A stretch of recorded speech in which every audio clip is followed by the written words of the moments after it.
ನಿಮಗೆಲ್ಲ ಒಂದು ಆಶ್ಚರ್ಯ ಆಗ್ಬೋದು. ಎಲ್ಲರೂ ಸಾಹಿತಿಗಳು. ನಾನು, ಕಲ್ಯಾಣ್, ನಾಗೇಂದ್ರ ಪ್ರಸಾದ್, ಕವಿರಾಜು ನಾವೆಲ್ಲ ಒಟ್ಟಿಗೆ ಕೂತಿದ್ದೀವಿ. ಒಟ್ಟಿಗೆ ಕೂತಿದ್ದಲ್ಲದೆ ಭಾಳ ತಮಾಷೆಯಾಗಿಯೇ ಮಾತಾಡಿಕೊಂಡು ಇದ್ದೀವಿ.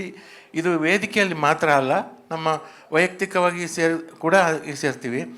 ಇದನ್ನು ಇಳೆಯರಾಜ ಅವರು ಆಶ್ಚರ್ಯಪಟ್ಟರು. ಅವರು ಇಲ್ಲಿ ನಮ್ಮೂರ ಮಂದಾರ ಹೂವೆ ಮತ್ತು ಭೂಮಿಗೀತ ಮತ್ತು ಇತ್ತೀಚೆಗಿನ ಕೆಲವು ಸಿನಿಮಾಗಳಲ್ಲಿ ಅವರು ನಾಗೇಂದ್ರ ಪ್ರಸಾದ್ ಅವ್ರನ್ನ ಕರೆಸ್ತಿದ್ರು, ನನ್ನನ್ನು ಕರೆಸ್ತಿದ್ರು, ಕಲ್ಯಾಣ ಅವ್ರನ್ನ ಕರೆಸ್ತಿದ್ರು.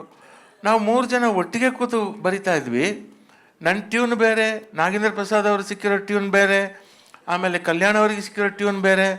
ಆದರೆ ನಾವು ಹರಟೆ ಹೊಡ್ಕೊಂಡು ಬರಿತಾ ಇದ್ವಿ. ಅದನ್ನು ನೋಡಿ ಅವರು, ನಮ್ಮ ತಮಿಳಲ್ಲಿ ಈ ಥರ ಚಾನ್ಸೇ ಇಲ್ಲ, ಒಬ್ಬ ಕವಿಯನ್ನು ಕಂಡ್ರೆ ಇನ್ನೊಬ್ಬನಿಗೆ ಆಗಲ್ಲ, ಇವನಿಗೆ ಟ್ಯೂನ್ ಕೊಟ್ಟರೆ ಅವನು ಸೀದಾ ಮನೆ ತಗೊಂಡು ನಾನು ಮನೇಲಿ ಬರ್ಕೊಂಬರ್ತೀನಿ ಅಂತ ಹೇಳ್ತಾನೆ, ಇನ್ನೊಬ್ಬ ಅವನು ಬೇರೆ ಹೋಗ್ತಾನೆ, ಅವನು ಹಲೋ ಹಲೋ ಅಷ್ಟೇ ಅಂತ. ಇದು ಇಳೆಯರಾಜ ಅವರಿಗೆ ಆಶ್ಚರ್ಯ ಆಗಿದೆ. ನಾವೆಲ್ಲ ಒಟ್ಟಿಗೆ ಕೂತು ಬರಿತೀವಲ್ಲ, ಅಷ್ಟು ಒಗ್ಗಟ್ಟು ನಮ್ಮಲ್ಲಿ ಇದೆ ಅಂತ ಒಂದು. ಎರಡನೇ ವಿಚಾರ ಹೇಳ್ತೀನಿ. SP ಬಾಲಸುಬ್ರಹ್ಮಣ್ಯಂ ಅವರಿಗೂ ಇಳೆಯರಾಜ ಅವರಿಗೂ ವೈಮನಸ್ವಾಗಿ ಮಾತು ಬಿಟ್ಟು 7 ವರ್ಷ ಅವರು ಮಾತಾಡ್ತಿರ್ಲಿಲ್ಲ. ಅವರನ್ನು ಜೋಡಿಸಿದವರು ನಾಗೇಂದ್ರ ಪ್ರಸಾದ್ ಅವರು. ಅದು ಘಟನೆ ಭಾಳ ಸ್ವಾರಸ್ಯಕರವಾದ ಘಟನೆ.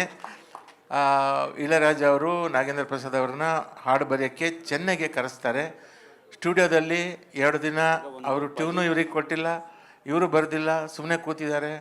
ಕೊನೆಗೆ ಒಂದು ಟ್ಯೂನ್ ಕೊಟ್ಟರು, ಕೂರಿಸಿ ಬರಿ ಅಂತಂದರು. ಇವರು ಬರೆದ್ರು. ಅದಾದಮೇಲೆ ಇವರು ಹೇಳಿದರು ಒಂದು ಮಾತು. ಇಳೆಯರಾಜ ಅವರು ಇವ್ರ ಹತ್ರ ಕೇಳ್ತಾರೆ, ಇದನ್ನು ಯಾರು ಹಾಡ್ಬೋದು ಅಂತ. ನಾಗೇಂದ್ರ ಪ್ರಸಾದ್ ಅವರು ಹೇಳ್ತಾರೆ, ಇದನ್ನು SPB ಅವರು ಹಾಡಿದ್ರೇ ಚೆಂದ, ಇದು ಅವ್ರು ಹಾಡು. ಹೌದಾ, ನಿಜಕ್ಕೂ? ಹೌದು ಸರ್, ಬಾಲು ಸಾರೇ ಹಾಡಬೇಕಿದನ್ನು ಅಂತ. ಒಂದು ಕ್ಷಣ ಯೋಚನೆ ಮಾಡಿ ಅವ್ರ ಅಸ್ಟೆಂಟ್ಗೆ, ಬಾಲು ಕೊಬಿಡು ಅಂತ, ಬಾಲು ಅವ್ರನ್ನ ಕರಿ ಅಂತ.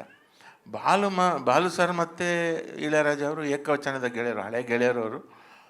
ಆದರೆ ಯಾವುದೋ ಒಂದು ಕಾರಣಕ್ಕೆ ಅವರ ಮಧ್ಯೆ 7 ವರ್ಷ ಮಾತಿರಲಿಲ್ಲ.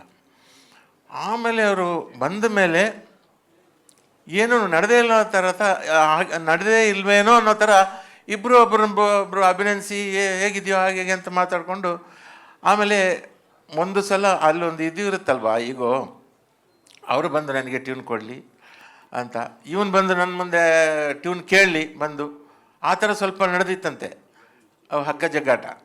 ಆಮೇಲೆ ಬಾಲುವರೆ ಬಗ್ಗೆ ಬಂದು ಇಳೆಯರಾಜ ಅವ್ರ ಜೊತೆ ಮಾತಾಡಿ, ಅದು ಅಲ್ಲಿಗೆ ಆ ಹಳೆ ದ್ವೇಷ ತಕ್ಷಣ ಮುಗೀತು. ಅದಕ್ಕೆ ಕಾರಣ ನಾಗೇಂದ್ರ ಪ್ರಸಾದ್ ಅವರು. ಅವರೊಂದು ಮಾತು ಹೇಳಿದ್ರಲ್ಲ, ಇಂಥದ್ದೆಲ್ಲ ತುಂಬ ವಿಶೇಷವಾದ ಘಟನೆಗಳು ನಾಗೇಂದ್ರ ಪ್ರಸಾದ್ ಅವರ ಜೀವನದಲ್ಲಿ ಬೇಕಷ್ಟಿದೆ. ಧನ್ಯವಾದಗಳು.